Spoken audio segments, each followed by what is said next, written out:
Hi everyone, welcome to Empowered Women series. I am Purnima Thakre, and as you know, every other week we bring an amazing, inspiring woman to talk with us or aspiring all of us. This week we have Catherine Cheng with us. She is an amazing intern at refine+focus. As you know, that refine+focus has a very competitive internship program. Every year, more than 400 people apply and like 6 or 8 of them are selected. So yes, she is one of those 8 awesome people this year. And I am so excited to have this conversation. I have my own reasons why I am interviewing her, and they will come out as we talk. Hi, Catherine. Hi, thank you for having me. Can you just tell us a little about you and introduce yourself? Yeah, absolutely. So I'm Catherine Cheng. I am entering my junior year at Wesleyan University, where I'm an English and Education Studies double major. And at refine+focus, I'm a business analyst. And I'm also part of the Empowered Women series team. Yay! Yes, yeah. She is, she's a crucial member of our Empowered Women series. Thank you. So yay. So today is our in-house interviewing. Thank you. I'm very excited. Yeah. So Catherine, first question, you know that I have worked with a lot of interns in my lifetime, fortunately or unfortunately. And I have had various experiences, and because many students, while they are studying and having their college activities and combination of everything else going on in their life and then internship, most of them are very overwhelmed, and which is fair. They're very overwhelmed and they find difficult to deal with everything. And few people, exceptional ones like you, manage it all very efficiently. So how do you personally do it? Yeah, absolutely. I mean, I certainly have my moments where I also feel overwhelmed, but I have a couple of techniques that I try to use to stay sane when I'm really busy. So every day I try to do something that I care about, and it'll either be something like exercise or artistic, and then I try to have at least one meaningful conversation with a friend or family member each day, because if I don't make time for it, then it doesn't always happen. Another thing that I try to do is always add variety to the things that I'm doing to kind of take care of myself. So I like to run, I like to do yoga, I like to bike, I like to do crew, and so I'll mix up kind of the activities that I do so that I don't get bored with them. And, on the more artistic side, I play the viola. I've been picking up a little bit of painting, and I love to read. So I always try to mix up the ways that I make time for myself. And then the last thing that I try to do is always let my hobbies be hobbies. So for me, the viola was a really big part of my life, and I was in a orchestra that toured internationally when I was in high school, and so I was playing at a really high intense caliber. And then when I came to college, I had other things that I wanted to pursue, and I had to get used to letting the viola just be a hobby and no longer be this really intense activity that I was used to dedicating many, many hours of my week towards. And it was certainly a learning curve, but I think that I can enjoy it now, and I can just, let it be a pure outlet as opposed to being something that is additionally stressful to everything else going on. I understand your point, and this emotional part of keeping yourself strong, this stopping and doing something completely irrelevant is so important. And when you were talking about your viola, I was like, many people, because the way I cook, many people many times tell me, why don't you open a restaurant? So I am like, no, this is my outlet, let it be my outlet. And I actually realized that point when you said that. Like, usually I just say no. And why like logically, I just understood now why I don't do it. Like, right. Yeah. Because they're things that just need to be fun. And when you're used to pushing and when your instinct is to push and do things at, the highest caliber, it's important to give yourself permission to just let it be something light and casual. yeah, you can compete or, be like, I know the difference. Like you can't do, I don't compete in anything else also, so I can't really relate to that. But yes, I know. Like it's something for yourself, completely Exactly. 100% just for yourself. So that is the emotional part of it. Mm-hmm. How about uh, is there anything differently that you do to plan your time or assign time, or you just go with the flow? What are your techniques to managing your time? Yeah, definitely. I do kind of block out my day. I keep a pretty tight schedule. I always have a to-do list. I know, what needs to be done today, what I'd like to have done today, and what would be an amazing surprise if I got done that day. Um, and, I also try to block out the time that I need to take care of myself. So I block out 10 minutes every morning before I start my day to do yoga. I walk my dog with my sister every day, and I insist on having dinner, like not working through it, either having it with friends or family. So those kinds of things help like break up my work day, but they also help me stay on track. The other thing that I try to do is be like really present when I'm doing an activity, and I found that that actually lets me like accomplish more things throughout my day. So if I'm having a conversation with someone, I try really hard to not be on my computer checking email or doing something else. If I'm working on an assignment, I try to just work on that assignment and not have a bunch of other things going on. And I found that that actually makes each block more meaningful. And then over the course of the day, I can kind of get more accomplished. Wow. How many times are you successful in doing all these things? Like, are you always I know how difficult, like, because in theory, I know that I should be present in whatever I'm doing. Mm-hmm. And it is so difficult because you have so many screens in front of you. See, look right now, like. Yeah, no, I mean, there are definitely times where I get distracted just like anyone else. And there are times when, um, you know, things come up and I can't always be just singularly focused on one thing. But it was actually a bad habit that I had for a while where whenever I was talking to someone like a friend, I tended to be doing other things. And I've had a couple people kind of call me out on it. And I've realized that when I just focus on one thing, it's like more emotionally fulfilling for me. I can actually get more done.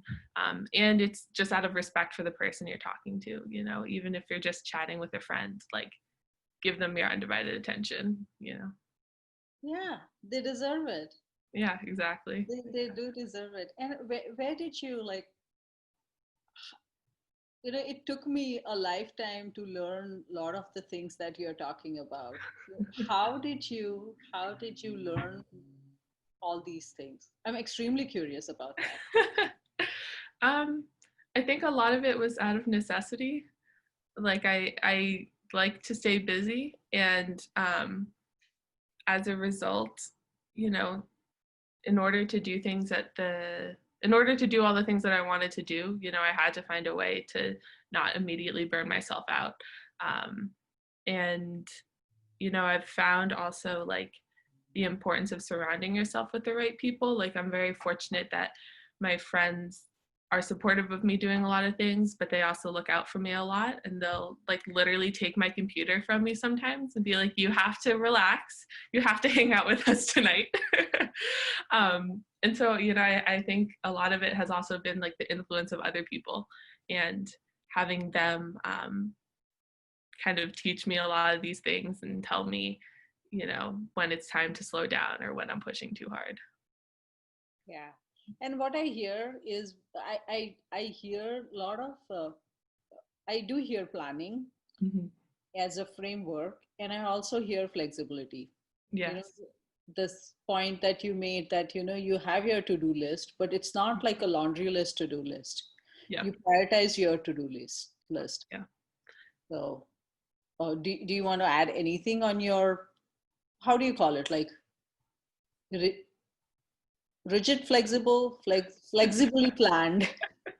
Yeah, I mean, I think for me, I do love my schedules, and so sometimes I can get a little grouchy if they get mixed up, but the sooner I just accept it and move on, usually the better off I am. And of course, there are times when I am, a little cranky about it, but you just have to kind of go along with it. The other thing that I have kind of learned is that also like my priorities can be flexible.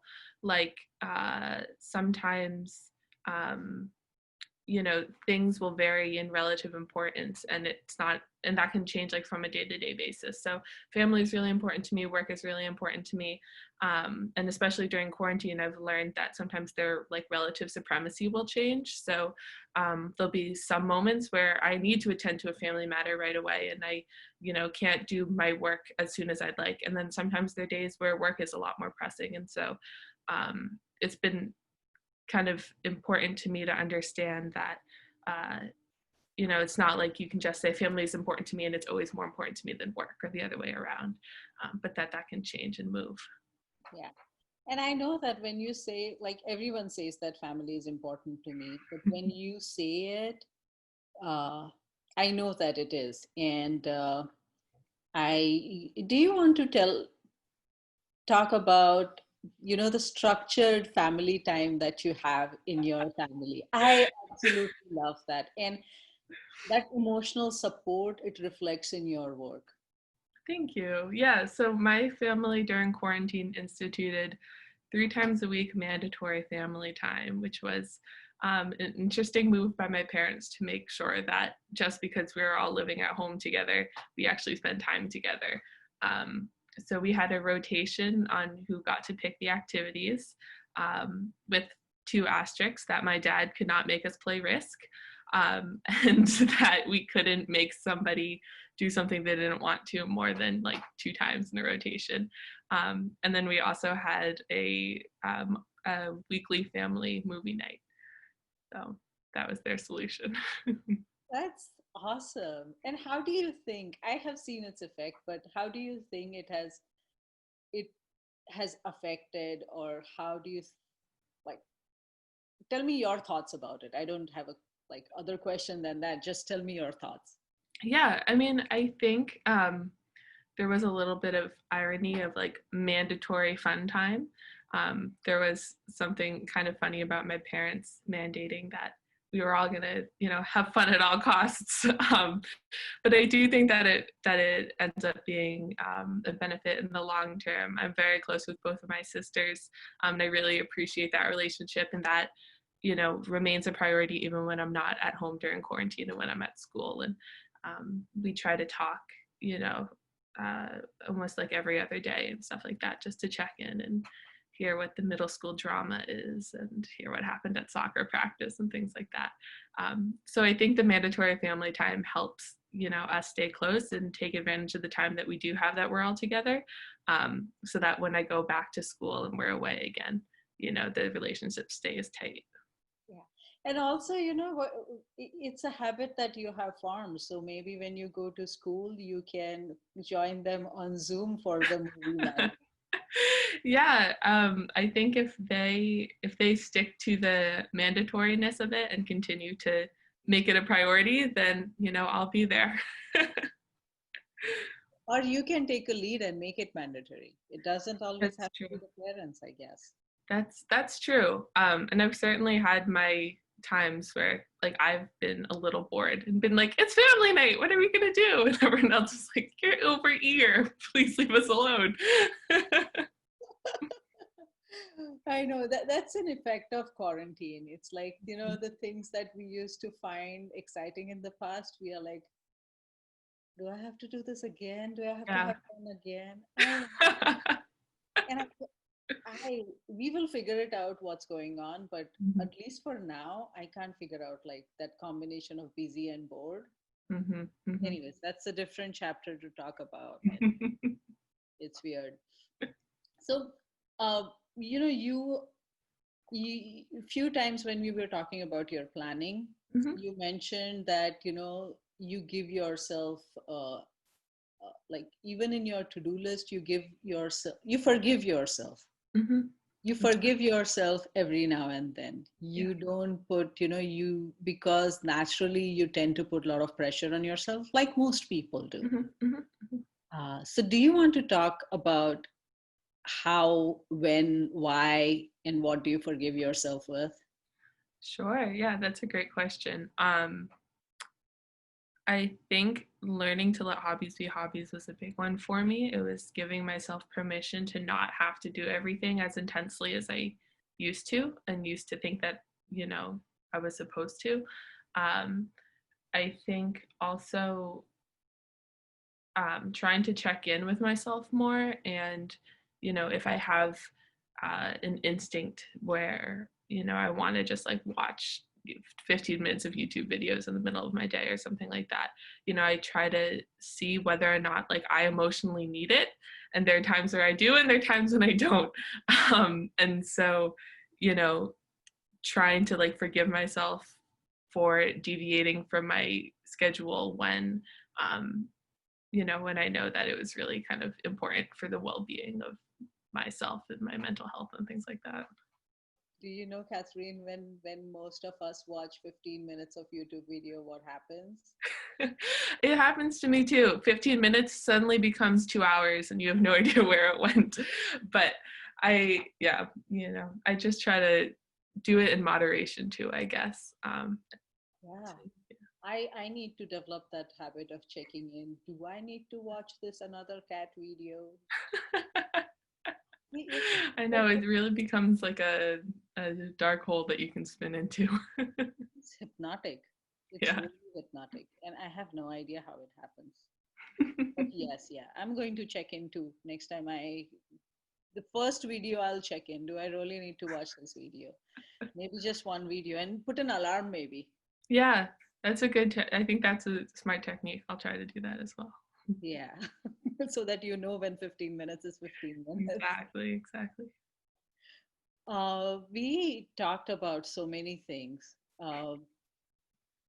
We talked about your forgiveness, kindness. There's one thing I want to talk about. Obviously, like crucial part of being able to do lots of things is saying no to lots of things. Mm-hmm. And I am focusing a lot on that these days because I have seen a lot of my friends, no matter what age they are at, Mm-hmm. anywhere between 20 to 60 to 70, like Mm-hmm. all women have problem with that. Mm-hmm. Saying no. So do you do it? And how do you do it? um, I probably don't say no as much as I should. Um, but I do think that like I'm in a fortunate position where a lot of the time the reason why I want to do something is because I'm curious and excited about it, not necessarily because I have someone telling me that I have to do it. Um, and so in that case, kind of the only person I need to convince to say no to is myself, which is a good thing and a bad thing. Usually what I try to do is just, assess my bandwidth and say, okay, realistically, can I add this activity to my schedule, and then kind of weigh how much benefit I'll get out of it, either socially, emotionally, or professionally. And so then usually once I have a couple good reasons on whether or not I should do it or not, then I can convince myself to let it go and be okay with saying no, and kind of move on with my life. The few themes that came out of this, I really like those things. One is, this habit of checking in. Mm-hmm. You talked about a lot of things that you talked about. You talked about habit of checking in, like, instead of just mindlessly falling into it, check with yourself. Do you really need to do this? Do you Mm-hmm. really need to do it now? And, what would happen if you don't do it? Yeah, no, absolutely. I think that's definitely true. I never deliberately like identified it as checking in, but I think it just, that's exactly the right way to describe what it is that's going on. Yeah, this has been like a session, not just, like you told me the things that I was naturally doing. You told me the actual way I was doing it, and the same thing that you were doing few things naturally. That's why I guess we need friends so that we can talk Yeah. about things and then they can tell us, oh, you're actually smarter than you think. I know, exactly. Or they can point out, things that seem obvious to them that just have never crossed your mind. And you're like, yes, checking in is the perfect word for it. Yes, yes, yes. And I'm going to emphasize on that one now on, Mhm. and tell people to check in, people. Yeah, Yeah, check definitely. in before you just fall into, because we are, a lot of us are on that default mode or doing, and even when we stop, we don't really stop to check in. Yeah, exactly. And I think that it comes from absolutely a good place. Like it comes from wanting to be your best self. It comes from an excitement to learn. It comes from understanding your responsibilities. And I don't think that any of it has poor intentions. It's just, that's how you end up getting caught up in all these things that you suddenly have no time for yourself. And you're like, what happened? And that's where it comes from, I think. Yes. And now, before I let you go, there is the last question I want to ask you. Is there, I know you don't like giving advices, but is there any advice that you could give to anyone your age or younger than you? Sure. It's a big question. I think in terms of kind of checking in and taking care of yourself, um, for me, the biggest kind of change in my mindset of taking care of myself was being really practical. And it was, being practical with the amount of time that you're going to spend on these things and then do it regularly. So, I think a lot of us have these impulses to make like life changes and we'll be like, okay, I'm going to take care of myself for 3 hours every day.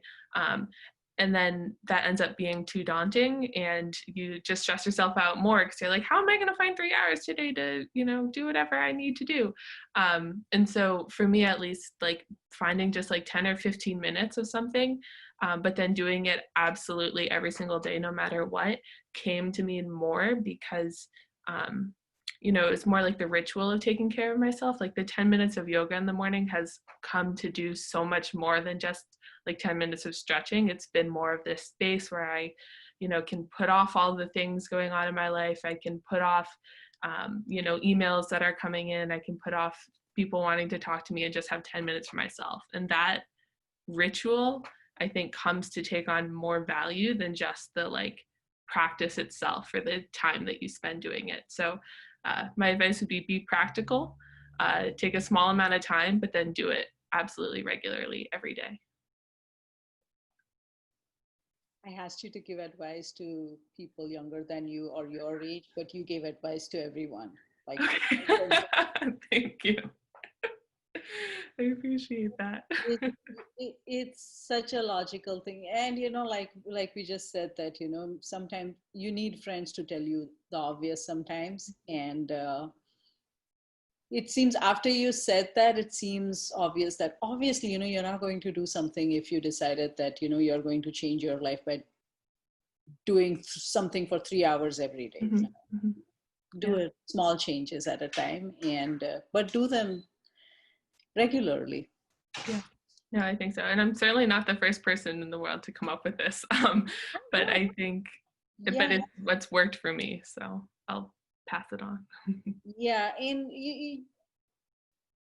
which is fair, that you don't need to doing it and saying that this has worked for me is the whole point of Empowered Women series. Like, if we wanted to go and read advice, there is a lot of advice. There are so many books and so many things, but we want to hear from someone who has done it and how they're doing it, and then be able to relate to them. Oh, she could do it, I could do it too. Yeah, no, definitely. In 10, 15 minutes every day is, I think, doable for pretty much anyone, no matter how busy you are. So, yeah, I hope it works out for you. I'm going to do it, and I'm going to report to you and Yeah, let you know if I did it or not.